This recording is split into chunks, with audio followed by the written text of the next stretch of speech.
Simpson jde konečně na technickou a už se nemohu dočkat, až s ním budu moc na silnice, tak ho pojďme nachystat. Dobím tedy baterii do Simpsona, je to 12V baterie, 5 Ah, což si myslím, že by mohlo být dostačující. A v podstatě mi stačí sem vložit, zapojit, elektroinstalaci už mám komplet hotovou.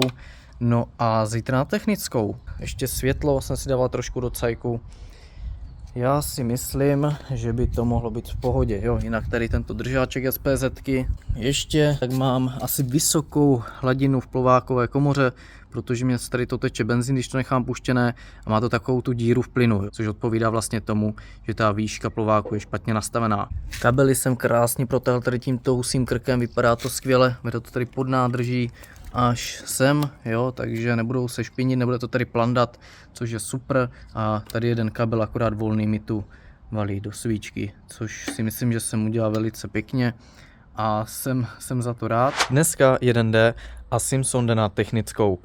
No, už to mám nachystaný vozík a budu se s tím muset nějak popasovat sám, protože nikoho, kdo by mě pomohl, tu nemám. Mám z toho celkem obavy, snad jsem pořešil všechno, co je třeba, aby to prošlo, tak uvidíme a já to tam jdu naložit. Ty jsi těžký.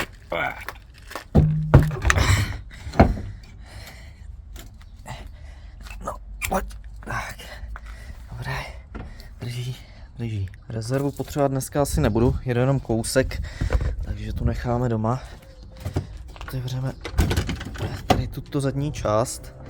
A dáme si tady fošnu, abych tam mohl najet. Tak. Je tu trošku bordel, ale potřebuji tamhle ty desky, co jsou pod tím vším, takže si jdeme vytáhnout.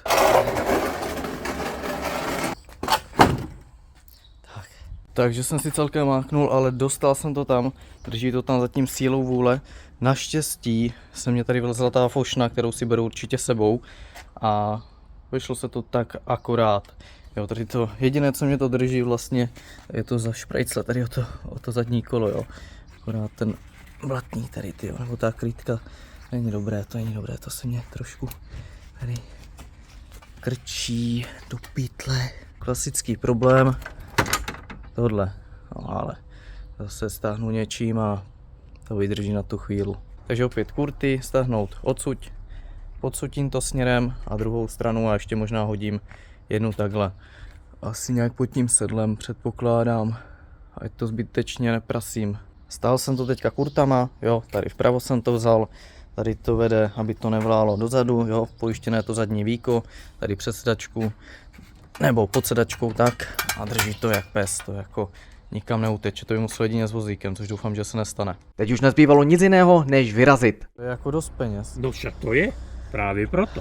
Takže tam se to rozporuje s tím výkonem teda, jo? No, tady tu hmotnost bychom mohli, já si myslím, použít těch 260 z toho šítku. Já bych to akorát uvedl v tom protokolu. Tak tohle je opravdu průser. Údaje na Simpsonu se neshodují s technickým průkazem a technická kontrola tak nemůže být provedena. Pokud tě zajímá, jak tohle dopadne, tak se už teď můžeš podívat na Hero, kde najdeš i jiná videa se Simpsonem. Odběr tě vyjde na pár korun a za tu cenu se docela toho dost naučíš.